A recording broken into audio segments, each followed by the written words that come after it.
The past whispers in shadows, but some sins scream to be heard. Jalen Davis, a boy with fire in his veins, once fled a life stained by secrets, his mother's unsolved murder, his father's quiet rage.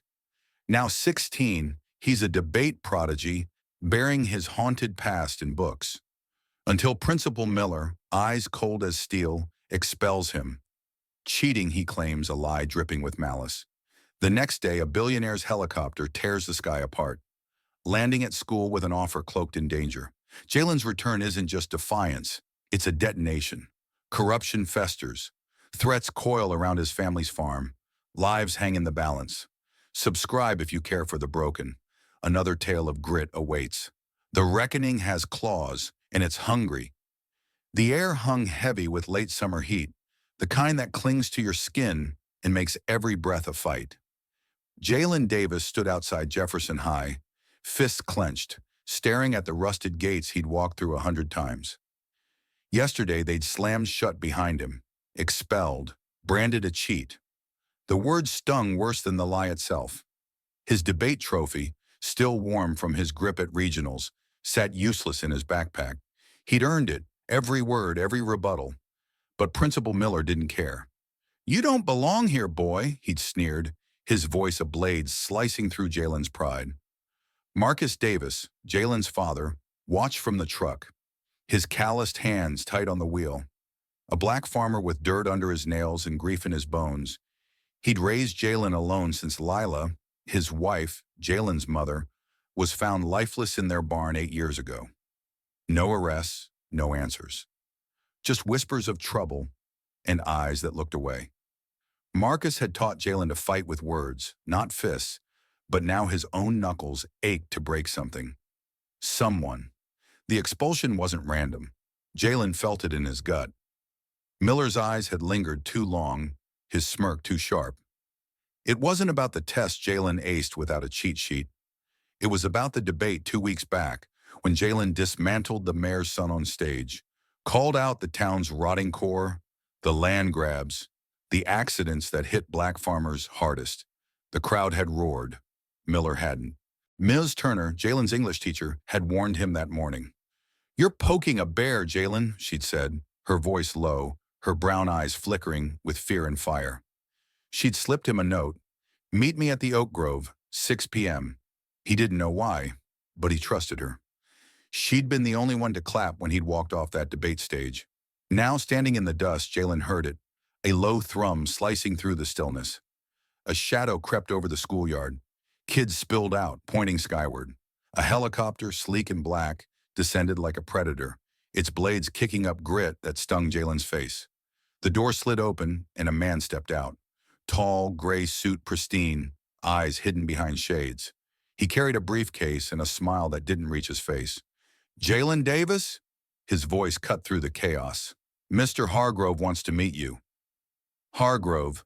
The name hit like a brick. Billionaire. Reclusive. Owned half the county's land and rumors of more. Shady deals. Missing people. Jalen's stomach twisted. He glanced at Marcus, who'd climbed out of the truck, his jaw set like stone. "What's this about?" Marcus demanded, stepping between Jalen and the stranger. "Opportunity," the man said, handing Jalen a card. Embossed gold. Hargrove Enterprises. Full scholarship. Private academy. A future. He paused, his smile thinning. "Unless you'd rather stay here and rot." The crowd buzzed. Kids whispered. Jalen's heart pounded. A way out. Or a trap. He thought of the farm, the late-night fires that had singed their fields last month, the slashed tires on Marcus's truck. Someone wanted them gone. Was this Hargrove's play? Or something darker? Ms. Turner's note burned in his pocket. 6 o'clock was 2 hours away. The helicopter's engine growled, impatient. Marcus's hand landed on Jalen's shoulder, heavy with warning. "Think hard, son," Marcus said, voice rough. "This ain't just about you." Jalen nodded, eyes locked on the man in the suit. "Tell Hargrove I'll think about it." The man chuckled, low and cold. "Smart kid. Don't think too long." As the chopper lifted off, dust swirling like a storm, Jalen felt the weight of eyes. Miller's from the school window, Hargrove's from somewhere unseen. The game had started. He didn't know the rules, but he knew one thing. He wasn't running. Not yet. The oak grove smelled of damp earth and secrets. Jalen arrived as the sun bled orange into the horizon, casting long shadows through the gnarled trees. Mrs. Turner waited, pacing beneath the tallest oak, her usual calm replaced by a restless edge. Her hands clutched a manila folder, edges worn, as if she'd held it too long, debating whether to let it go. "Jalen," she whispered, glancing over her shoulder, "you shouldn't be here, but I'm glad you are." He stepped closer, heart thudding. "What's going on, Ms. T? That helicopter. Hargrove, it's not right." She thrust the folder into his hands. "It's worse than you think." Inside were papers, grainy photos, land deeds, emails. Jalen's eyes snagged on a name, Miller. Another, Hargrove. A third, Lila Davis, his mother. His breath caught, sharp and painful. "What is this?" "Proof," Miss Turner said, voice trembling. "Miller's been taking bribes from Hargrove for years, pushing families off their land. Your mom, she found out. She was going to expose them." Jalen's knees buckled. He gripped the folder, the words blurring. "You're saying they killed her?" "I don't know," Miss Turner admitted, tears glinting in her eyes. "But the fire in your barn wasn't an accident. Neither were the others. They've been silencing people, farmers, whistleblowers. You're next unless you take Hargrove's deal." Rage flared in Jalen's chest, hot and jagged. He thought of Marcus, alone at the farm, the shotgun he kept by the door. "Why tell me now?" "Because I saw you on that stage," she said fiercely. "You've got her fired, Jalen. Her fight. I couldn't save Lila, but I can help you." Before he could answer, headlights sliced through the grove. A black SUV roared up, tires crunching gravel. Ms. Turner shoved Jalen behind the oak. "Hide!" Two men climbed out, broad shoulders, faces shadowed. One carried a crowbar. "Turner," the taller one barked. "We know you're here." Jalen's pulse hammered. Miss Turner pressed a key into his palm. A small, rusted thing. "My car's by the road. Get to your dad. Go." She stepped into the open, hands raised. "Looking for me?" The crowbar swung. Jalen didn't see it connect. He was already running, branches clawing his arms, the key biting into his hand.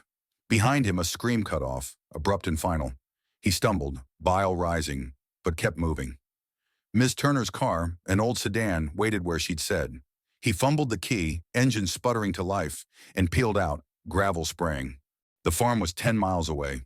10 miles of dark road, his mind racing faster than the car. Lila's death. Miller's lies. Hargrove's shadow stretching over everything. And now Ms. Turner, gone, hurt. He couldn't stop the tears, hot and furious, streaking his face.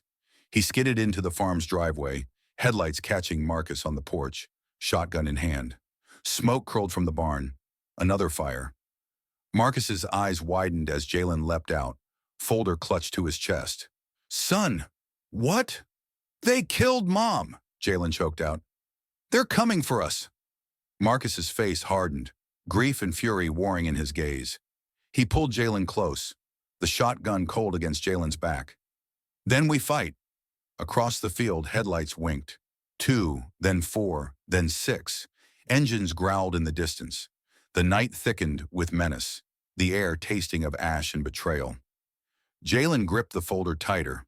Proof was a weapon, but it wouldn't stop bullets. Not yet. The night roared with chaos, headlights glaring like predators' eyes. Jalen and Marcus braced inside the farmhouse, the folder, their proof, clutched tight. Smoke from the barn curled thick, a ghost of Lila's final night. Marcus hefted the shotgun, blood seeping from a graze on his arm, his voice a rock. "We end this, Jalen." For her outside, Hargrove's man barked threats. "Last chance, Davis." Jalen's pulse raced, but his resolve burned brighter. "The folder," he said. "It's our way out." Marcus nodded, fierce. "Then we use it." Glass shattered as a brick flew through the window. Marcus fired back, a deafening crack, scattering the attackers. Jalen lunged for the radio, dialing Sheriff Dawkins. "It's Jalen Davis. Hargrove's men are here. Proof of everything. Hurry." Dawkins's gruff voice cut through static. I'm close, kid. Hold tight. Time dragged, bullets splintering wood. Jalen pressed a rag to Marcus's wound, tears mixing with sweat. You're not leaving me, Dad. Marcus squeezed his hand, faint but firm. Never, son. Then, sirens. Headlights blazed, not Hargrove's. Dawkins's truck screeched in, deputies swarming, guns raised. Hargrove's men froze, then fled, straight into cuffs. The sheriff stormed up, taking the folder from Jalen's shaking hands. He skimmed it, eyes narrowing. Miller, Hargrove, murder. Damn! He radioed in, voice sharp. FBI, now! The tide turned fast. Deputies dragged Miller from his office, his smugness shattered. A chopper roared overhead. Not Hargrove's escape, but federal agents landing, tipped off by Dawkins. Word came swift. Hargrove's jet was grounded at the county airstrip, the man himself in custody, his empire crumbling under the folder's weight. Emails, deeds, confessions linking him to Lila's death and years of corruption. Dawn broke, soft and golden. The farm stood battered but whole, embers in the barn fading to ash. Marcus, bandaged, leaned on Jalen, alive and unbroken. Neighbors arrived, water, food, hands to help rebuild. Ms. Turner's loss cut deep, her body found in the grove, but her sacrifice had lit their path to victory. Dawkins clapped Jalen's shoulder. You did it, kid. They're done. Jalen held his debate trophy, its shine a quiet triumph. We did it, he corrected, looking at Marcus. For Mom. Marcus smiled, weary but warm, tears streaking his face. She's resting now. So can we. The threat was gone.